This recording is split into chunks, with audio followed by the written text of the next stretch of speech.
നമ്മളൊന്ന് ആലോചിച്ച് നോക്കും, CPM-ഉം BJP-യും ഒരുമിച്ച് മത്സരിക്കാൻ തീരുമാനിക്കുന്നു എന്ന്. അപ്പോൾ സ്വാഭാവികം CPI വിട്ടുപോകും, പോട്ടെന്ന് വയ്ക്കും, മറ്റ് ചെറുകിട കക്ഷികളൊക്കെ ഉപേക്ഷിക്കും. അങ്ങനെ 140 സീറ്റിൽ ഒരു 115-20 സീറ്റിൽ CPM-ഉം 15-20 സീറ്റിൽ BJP-യും ഒരുമിച്ച് മത്സരിച്ചാൽ ഇവിടെ സംഭവിക്കാൻ പോകുന്നത് എന്താണ്? വലിയ തോതിൽ ഈ സഖ്യം ജയിക്കും. CPM-ന്റെ അടിസ്ഥാന വോട്ടും BJP-യുടെ അടിസ്ഥാന വോട്ടും ചേർക്കുമ്പോൾ ഏതാണ്ട് 50%. 50% ഒന്നും വേണ്ട, 40-45% കിട്ടിയാൽ പോലും വിജയിക്കാൻ കഴിയും. അതുകൊണ്ട് തന്നെ പരസ്യമായ ഒരു സഖ്യം ഉണ്ടായാൽ പോലും അത്ഭുതപ്പെടേണ്ടതില്ല. BJP-ക്ക് 15-20 സീറ്റ് കൊടുത്താൽ അത് ജയിപ്പിച്ചെടുക്കാൻ കഴിയുമെന്ന് CPM-ന് അറിയാം. CPM-ഉം BJP-യും ഒരുമിച്ച് നിന്നാൽ ഇന്നലെ വരെ ബഹളം വെച്ചവർക്ക് ഒരുമിച്ച് നിന്ന് വോട്ട് ചെയ്താൽ അവർക്ക് ഇവിടുത്തെ വലിയ തോതിൽ വോട്ട് ശേഖരിക്കാൻ കഴിയും എന്ന് മാത്രമല്ല, ആ സഖ്യത്തിലേക്ക് കേരള കോൺഗ്രസിനെ നിലനിർത്തുകയും ചെയ്യാം. അപ്പോൾ ക്രിസ്ത്യൻ വോട്ടും ഉറപ്പിക്കും. അതായത് കേരള കോൺഗ്രസും CPM-ഉം BJP-യും ചേർന്നുള്ള സഖ്യം. കേരള കോൺഗ്രസിന് ഇപ്പോൾ തന്നെ ഒരു BJP ബാന്ധവ താല്പര്യമുണ്ട്. അതുകൊണ്ട് തന്നെ കേരള കോൺഗ്രസും CPM-ഉം BJP-യും ഒരുമിച്ച് നിന്നാൽ അവർക്ക് വിജയം അനായാസം നേടാം. ബാക്കി പ്രതിപക്ഷ പാർട്ടികളെല്ലാം, ചെറുകിട പാർട്ടികൾ അപ്രസക്തമാവും. കോൺഗ്രസും ലീഗും CPI അടക്കമുള്ള രാഷ്ട്രീയ പാർട്ടികൾ ഒരുമിച്ച് നിന്ന് എത്ര പോരാടിയാലും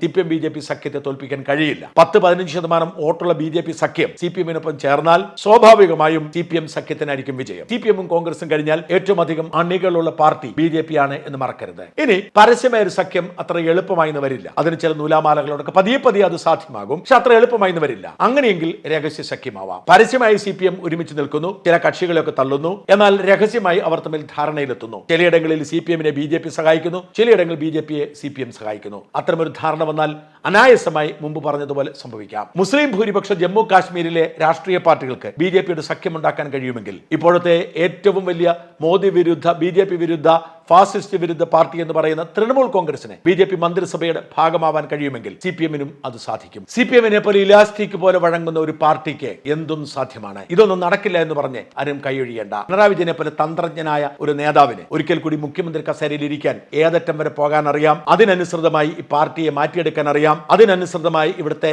സാധാരണക്കാരായ പാർട്ടിക്കാരെ പരുവപ്പെടുത്തിയെടുക്കാൻ അറിയാം. എന്തും സംഭവിക്കും. അതുകൊണ്ട് അടുത്ത തെരഞ്ഞെടുപ്പിൽ പരസ്യമായോ രഹസ്യമായോ BJP-യും CPM-ഉം ഒരു സഖ്യമുണ്ടാക്കുകയും പിണറായി വിജയൻ വീണ്ടും മുഖ്യമന്ത്രി കസേരയിൽ എത്തുകയും ചെയ്താൽ അത്ഭുതപ്പെടേണ്ടതില്ല. അതിനുള്ള സാധ്യത തള്ളിക്കളയാൻ സമയമായിട്ടില്ല.